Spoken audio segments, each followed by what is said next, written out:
Hello दोस्तों, कैसे हो। स्वागत है आपका शुक्ला स्टडी सर्कल पर। मैं अंशु शुक्ला आपका स्वागत करता हूं। साथियों, आज हम लोग अध्याय 4 आरंभिक नगर के बारे में पढ़ेंगे। और पिछले अध्याय में हम लोगों ने अध्याय 3 किया था, जिसमें हम लोगों ने पढ़ा था नवपाषाण काल के बारे में और नवपाषाण काल में बसने की प्रक्रिया, अनाज के उपयोग, इन सब चीज़ों के बारे में पढ़ा था। और आज हम लोग अध्याय 4 जो कि हमारा आरंभिक नगर है, इसमें हम लोग पढ़ेंगे कि आरंभिक नगर कौन कौन से हैं। हड़प्पा से संबंधित बिंदुओं को देखेंगे।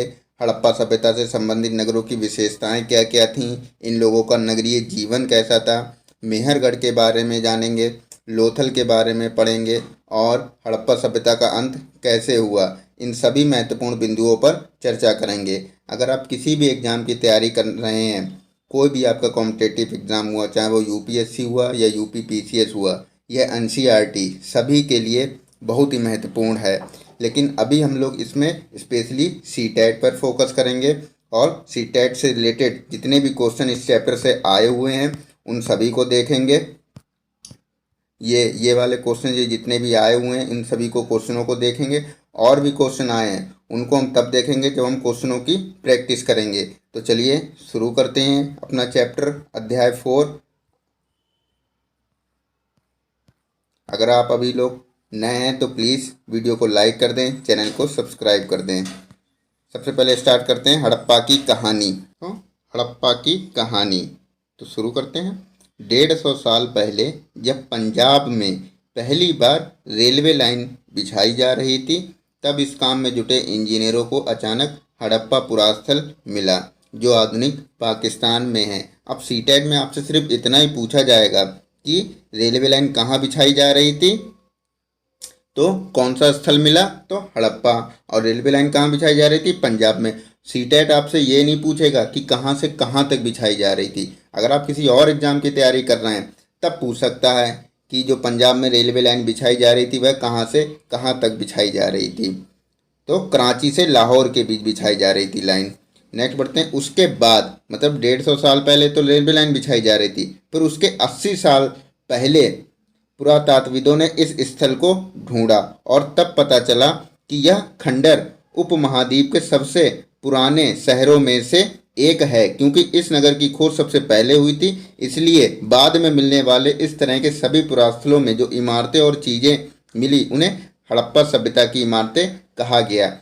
इन शहरों का निर्माण लगभग 4700 साल पहले हुआ था। भाई मान लो सबसे पहले हड़प्पा मिला, हड़प्पा स्थल, और फिर उसी के बाद चीज़ें मिलने लगी, अवशेष मिलने लगे, तो उनको हमने हड़प्पा सभ्यता कहा या हड़प्पा सभ्यता की इमारतें कहा। ये आप लोग ध्यान रखना। नेक्स्ट, अब ये नगर आधुनिक पाकिस्तान के पंजाब, सिंध प्रांतों और भारत के गुजरात, राजस्थान, हरियाणा और पंजाब प्रांतों में मिले हैं। हड़प्पाकालीन स्थल या नगर, ये आप लोग ध्यान रखना। अब ये देखो, ये मैप देख लो, ये मैप है आपका, ये यहाँ पे हड़प्पा है, ये भी आप लोगों को ध्यान रखना है। क्वेश्चन इस तरीके से भी पूछ लिया जाता है। ये हड़प्पा हो गया, ये मोहनजोदड़ो हो गया, ये सोतकाको हो गया, ये चंदहुदड़ो, ये गवेरी बाला और ये आपका राखीगढ़ी, ये कालीभंगा हो गया। तो ये सब हड़प्पा स्थल हैं या आरंभिक नगर हैं, तो ये आप लोग ध्यान रखना। और ये धौलावीरा हो गया, ये सुरकोतदा, ये लोथल हो गया, ये सारे पूछे जा चुके हैं क्वेश्चन। अब इन नगरों की विशेषता देख लेते हैं कि क्या क्या इन नगरों की विशेषता थी।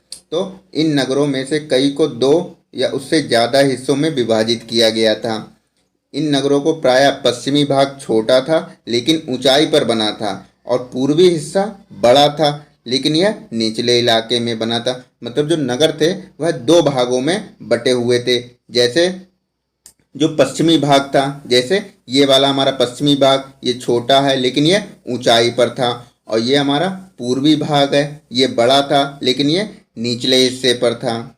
ठीक है। और ऊंचाई वाले भाग को पुरातात्विदों ने नगर दुर्ग कहा है। मतलब जो ऊंचाई पर बसा हुआ था उसको पुरातात्विदों ने क्या कहा है, नगर दुर्ग कहा है, और निचले वाले हिस्से को निचला नगर कहा है। तो ये आप लोग ध्यान रखना। और दोनों हिस्सों की 4 दीवारी पकी ईंटों से बनाई जाती थीं। कुछ नगरों के दुर्ग में कुछ खास इमारतें बनाई गई थीं। मिसाल के तौर पर मोहनजोदड़ो में एक खास तालाब बनाया गया था जिसे पुरातत्वविदों ने महान स्नानागार कहा है। अभी आपको दिखाया मैप में मोहनजोदड़ो कहाँ, ये है, ये पाकिस्तान में है मोहनजोदड़ो। अब इस महान स्नानागार यहीं मिला है। अब महान स्नानागार के बारे में जान लेते हैं कि क्या क्या है महत्वपूर्ण बिंदु।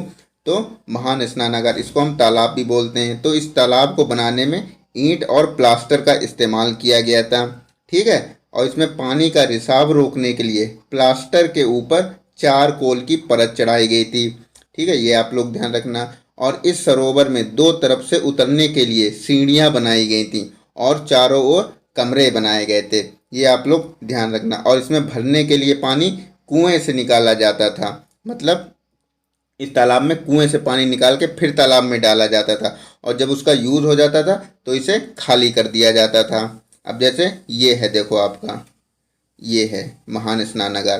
देखो ये दोनों तरफ सीढ़ियाँ बनी हुई हैं, इधर भी सीढ़ियाँ बनी हुई हैं, इधर भी सीढ़ियाँ बनी हुई हैं।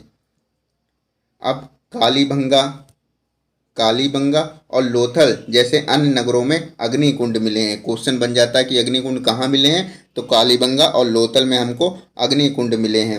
हड़प्पा, मोहनजोदड़ो और लोथल जैसे कुछ अन्य नगरों में बड़े बड़े भंडार गृह मिलते हैं जिसमें खाद्यान्न रखा जाता था। भवन, नाले और सड़कें का निर्माण योजनाबद्ध तरीके से एक साथ ही किया जाता था।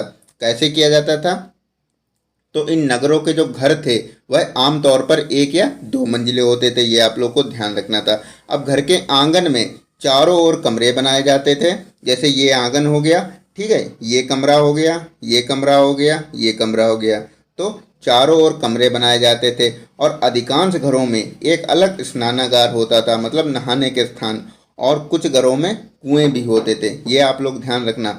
अधिकांश घरों में एक अलग स्नानागार होता था और कुछ घरों में कुएं भी होते थे, ये आप लोग ध्यान रखना। जो बोलता हूँ वो भी इम्पोर्टेंट है, क्वेश्चन स्टेटमेंट से भी बन सकता है, आप लोग ये ध्यान रखना। और नाले, तो कई नगरों में ढके हुए नाले थे, इन्हें सावधानी से लाइन में बनाया जाता था और हर नाली में हल्की ढलान होती थी ताकि पानी आसानी से बह सके।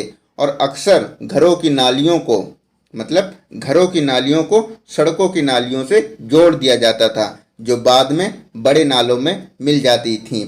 जैसे कि आज समय भी यही चल रहा है तरीका, भाई घर की नालियों को बड़े नालों में जोड़ दिया जाता था, जो कि अभी भी चल रहा है हमारा। नेक्स्ट बढ़ते हैं। ये देखो, ये हैं, ये नालियां हैं, ठीक है, और ये कुआं इस तरीके का। अब नगरीय जीवन के बारे में पढ़ते हैं थोड़ा, इन लोगों का नगरीय जीवन कैसा था, हड़प्पा सभ्यता के लोगों का। तो यहाँ पर ऐसे लोग रहते होंगे जो नगर की खास इमारतें बनाने की योग्यता में जुटे रहते थे। यह संभवतः यहाँ के शासक थे, मतलब शासक जो थे वह ये सोचते रहते थे, मतलब कि ये इमारत कैसे बनाई जाए, मतलब जिससे कि अच्छी से अच्छी इमारत बन सके, ठीक है, ये शासकों का काम था। और इन नगरों में लिपिक भी होते थे जो मोहरों पर लिखते ही थे और शायद अन्य चीज़ों पर भी लिखते होंगे जो शायद बच नहीं पाई।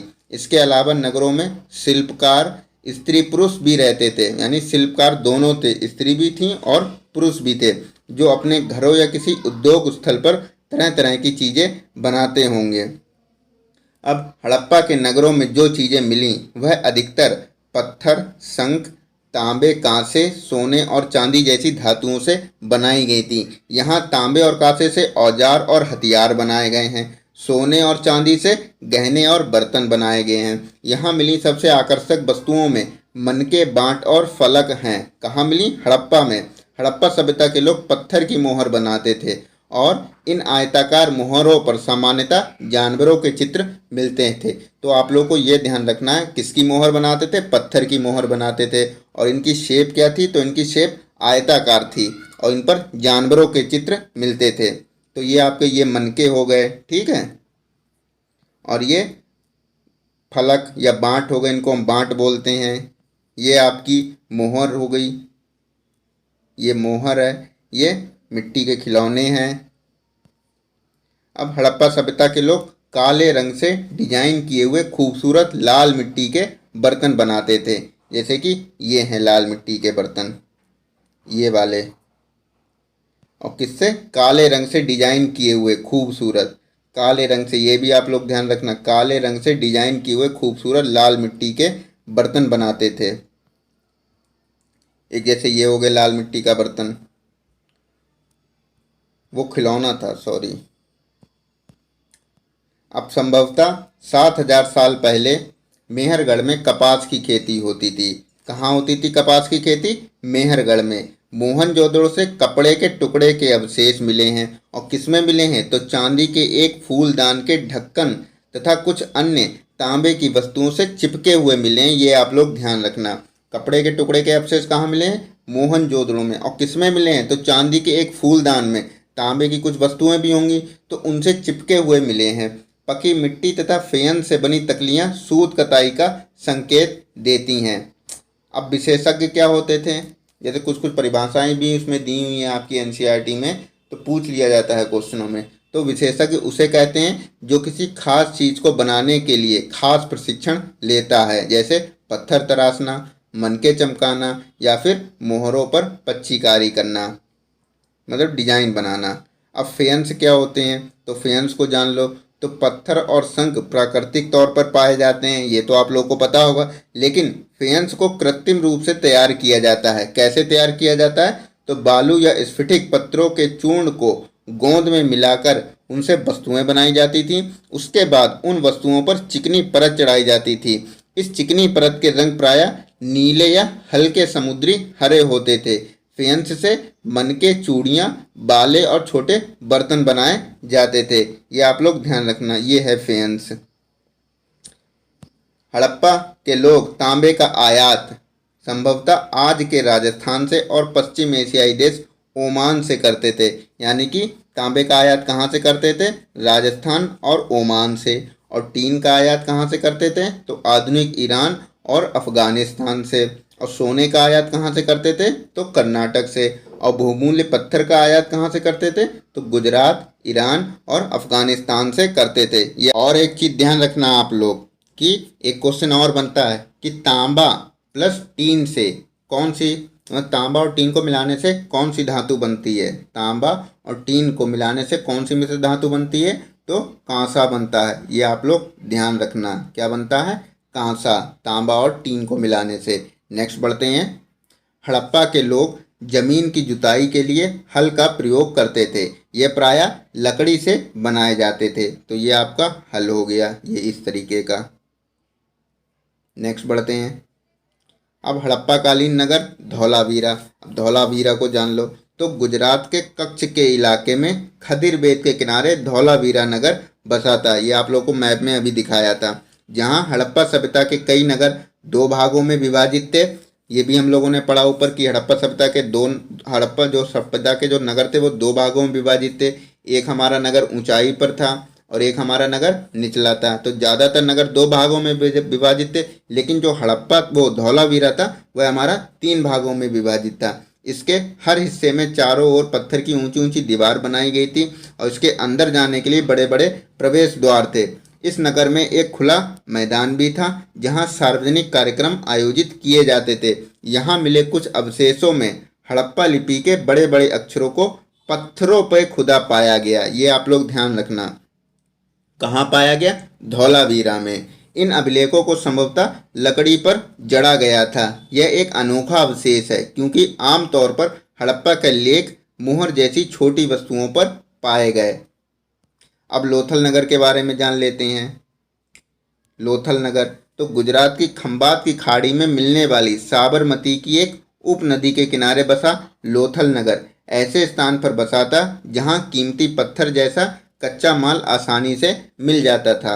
यह पत्थरों, शंखों और धातु से बनाई गई चीज़ों का एक महत्वपूर्ण केंद्र था। कौन केंद्र था? तो लोथल था। इस नगर में एक भंडार गृह भी था। इस भंडार गृह से कई मुहरे और मुद्रांकन या मुहरबंदी। तो मुहरबंदी क्या होती है? जैसे गीली मिट्टी पर दबाने से बनी उनकी छाप। जैसे कोई भी गीली मिट्टी है, अगर आप उस पर हाथ रखते हैं तो आपकी हाथ की जो लाइनें होती हैं वो मिट्टी पे छप जाती है। तो इसी को हम बोलते हैं मुहरबंदी या मुद्रांकन। यहाँ पर इमारत मिली है जहाँ संभवतः मनके बनाने का काम होता था। पत्थर के टुकड़े अधबने मनके बनाने वाले उपकरण और तैयार मनके भी यहाँ मिलते हैं। अगर क्वेश्चन इस तरीके से आया कि मनके बनाने का काम कहाँ होता था तो लोथल में होता था, या मनके बनाने का कारखाना में कहाँ मिला तो लोथल में मिला। अब ये आपका लोथल का बंदरगाह है, ये देखो है, मतलब लोथल का बंदरगाह, यह बड़ा तालाब लोथल का बंदरगाह रहा होगा जहां समुद्र के रास्ते आने वाली नावें रुकती थीं। संभवतः यहां पर माल चढ़ाया या उतारा जाता था। ये देख लो फिर से, ये है। नेक्स्ट बढ़ते हैं। अब सभ्यता का अंत कैसे हुआ, वेरी इंपॉर्टेंट क्वेश्चन बनता। लगभग 3900 साल पहले बड़ा बदलाव देखने को मिलता है। अचानक लोगों ने इन नगरों को छोड़ दिया। लेखन, मोहरे और बांटों का प्रयोग बंद हो गया। दूर दूर से कच्चे माल का आयात काफ़ी कम हो गया। मोहनजोदड़ो में सड़कों पर कचरों के ढेर बनने लगे थे। जल निकास प्रणाली नष्ट हो गई और सड़कों पर झुग्गी नुमा घर बनाए जाने लगे। ये झुग्गी नुमा घर है, झुग्गी नुमा घर बनाए जाने लगे। अब कुछ विद्वानों का कहना है कि नदियाँ सूख गई थीं, जंगलों का विनाश हो गया था, मवेशियों के बड़े बड़े झुंड, चरागाह और घास वाले मैदान समाप्त हो गए थे। कुछ इलाकों में बाढ़ आ गई थी। लगता है कि शासकों का नियंत्रण समाप्त हो गया था। पाकिस्तान के सिंध और पंजाब की बस्तियां उजड़ गई थीं। कई लोग पूर्व और दक्षिण के इलाकों में नई और छोटी बस्तियों में जाकर बस गए थे। मतलब पाकिस्तान में जो सिंध और पंजाब की बस्तियां थीं वो सब उजड़ गई थीं। ठीक है। कोई कहता है कि कुछ इलाकों में बाढ़ आ गई थी, शासकों का नियंत्रण समाप्त हो गया। तो ये सारी अफवाहें हैं, लेकिन क्वेश्चन इनसे बनता है। सभी ने अपने अपने मत दिए हैं। अब थोड़ा मिस्र के बारे में जान लेते हैं कि नील नदी के आसपास वाले इलाकों को छोड़कर मिस्र का अधिकांश भाग रेगिस्तान में है, और ये मिस्र आपका अफ्रीकन देश है, ये अफ्रीका में पड़ता है। लगभग 5000 साल पहले मिस्र में शासन करने वाले राजाओं ने सोना, चांदी, हाथी दांत लकड़ी और हीरे जवाहरात लाने के लिए अपनी सेनाएं दूर दूर तक भेजी। इन्होंने बड़े बड़े मकबरे बनाए जिन्हें पिरामिड कहा जाता या पिरामिड के नाम से जाना जाता है। राजाओं के मरने पर उनके शव को इन्हीं पिरामिडों में दफनाकर सुरक्षित रखा जाता था। इन शवों को मम्मी कहा जाता है, ये आप लोग ध्यान रखना। शवों के साथ और भी चीज़ें दफनाई जाती थी, खाद्यान्न, पेय, वस्त्र, गहने, बर्तन, वाद्य यंत्र, हथियार और जानवर, ये सब सभी शवों के साथ दफनाई जाती थीं। कभी कभी शव के साथ उनके सेवक और सेविकाओं को भी दफना दिया जाता था। जैसे कि पिछले अध्याय में भी हम लोगों ने पढ़ा है कि मेहरगढ़ में हमें कब्रें मिली, ठीक है, उसमें भी शव के साथ काफ़ी चीज़ें दफना दी जाती थीं। वैसे ही हमें मिस्र में इस तरीके की कब्रें मिली हैं। और दुनिया के इतिहास में शवों को दफनाने की परंपरा को देखते हुए मिस्र सबसे ज़्यादा धन दौलत खर्च किया जाता है, ये आप लोग ध्यान रखना। अब क्वेश्चन पे पढ़ते हैं कि किस तरीके से इस चैप्टर में क्वेश्चन बनते हैं। तो हड़प्पा सभ्यता के लोग बनाते थे पत्थर की मोहरें, पीले रंग से डिजाइन किए गए पात्र, लोहे से बनी तकलियाँ, सोने से बर्तन। तो बताइए इसका सही जवाब क्या होगा। भाई हमने अभी ऊपर पढ़ा है, हमने कहीं पे अभी लोहे की बात की है, लोहे की कहीं पे भी लोहे की बात नहीं की। लोहे का जो विकास होता है, मतलब लोहे की जो खोज होती है, वह आपके वैदिक सभ्यता में, उत्तर वैदिक काल में लोहे की खोज होती है। ठीक है। तो सी वाला तो हमारा ऑप्शन करेक्ट हो, वो रॉन्ग हो गया। तो देख लो सी किधर किधर, एक तो ये सी है तो ये वाला गलत हो गया, इसमें सी है तो ये वाला भी गलत हो गया, और इसमें सी है तो ये वाला भी गलत हो गया। तो हमारा करेक्ट ऑप्शन क्या हो जाएगा, ऑप्शन डी, जिसमें कि ए और डी हमारा करेक्ट है। मतलब पत्थर की मोहरें बनाते थे, ये भी हमने पढ़ा है, और सोने से बर्तन बनाते थे। तो ये देखो,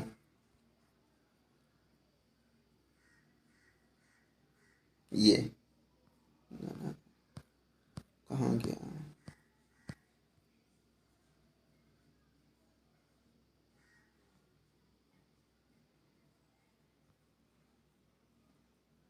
हाँ ये देखो, ये तांबे और कांसे से औजार हथियार और सोने और चांदी के गहने और बर्तन बनाते थे। ठीक है। सारे क्वेश्चन नहीं, कुछ क्वेश्चन लिए हैं हमने सैंपल के तौर पर, जिससे कि आपको पता चल जाए कि पेपर कैसे आता है। नेक्स्ट क्वेश्चन पे बढ़ते हैं अपने। अब हड़प्पा सभ्यता का पतन कैसे हुआ।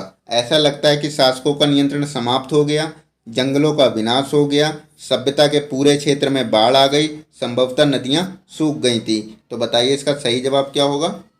ऑप्शन ए इसका करेक्ट होगा, या ऑप्शन बी होगा, या ऑप्शन सी होगा, या ऑप्शन डी होगा। पहले तो इन्हीं ऑप्शनों को पढ़ लो, जो भी सही लगे उन पर सही का निशान, और जो भी गलत लगे उन पर गलत का टिक कर दो। तो देखते हैं, ऐसा लगता है कि शासकों का नियंत्रण समाप्त हो गया। ठीक है, देखेंगे अभी। जंगलों का विनाश हो गया, सभ्यता के पूरे क्षेत्र में बाढ़ आ गई, संभवतः नदियां सूख गई थीं।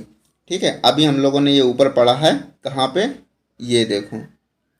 तो सभ्यता का अंत कैसे हुआ, बड़ा बदलाव देखने को मिलता है। लोगों ने नगरों को छोड़ दिया, सड़कों पर कचरों के ढेर बनने लगे, जल निकास प्रणाली नष्ट हो गई, कुछ विद्वान नदियां सूख गईं, जंगलों का विनाश हो गया, मवेशियों के बड़े बड़े झुंड ने चरागाह और घास वाले मैदान समाप्त हो गए थे, कुछ इलाकों में बाढ़ आ गई थी, कुछ इलाकों में बाढ़ आ गई थी।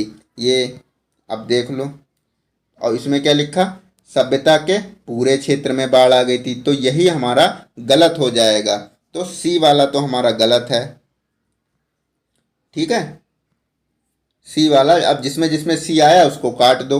अब इसमें भी सी है, ये भी गलत हो जाएगा, ये भी गलत हो जाएगा, ये भी गलत हो जाएगा। ऐसे ही क्वेश्चनों को सॉल्व किया करो, स्टेटमेंट वाले जो गलत हैं उनको हटा दो। अब देख लो, फिर देख लो कि वो वाला देखो किस किस में ऑप्शन में आया है। तो इसमें देखो सी आया है, इसमें भी आया, इसमें भी है। अब इन तीनों को हमने काट दिया, तो हमारा सही कौन सा हो जाएगा, बी वाला, ए बी और डी। ऐसा लगता है कि शासकों का नियंत्रण समाप्त हो गया, जंगलों का विनाश हो गया और संभवतः नदियां सूख गई थीं। तो ये हमारा करेक्ट हो जाएगा, ऑप्शन बी। नेक्स्ट क्वेश्चन पे बढ़ते हैं। भारत के निम्नलिखित किस राज्य में हड़प्पा के नगर सबसे अधिक संख्या में मिले हैं। तो गुजरात में मिले हैं। निम्नलिखित में से कौन सा हड़प्पा का स्थल नहीं है। अभी हम लोगों ने ऊपर देखा मैप में, अब जैसे ये वाला, ये देखो, ये मैप में है।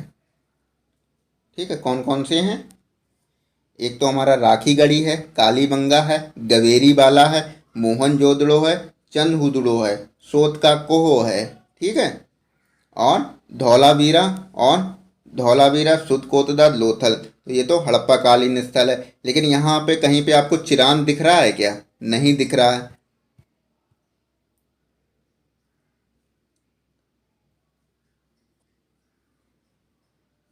तो हमारा जो हो जाएगा वो हड़प्पा का स्थल नहीं है, तो चिरांद हमारा हड़प्पा कालीन स्थल नहीं है। ये आप लोग ध्यान रखना।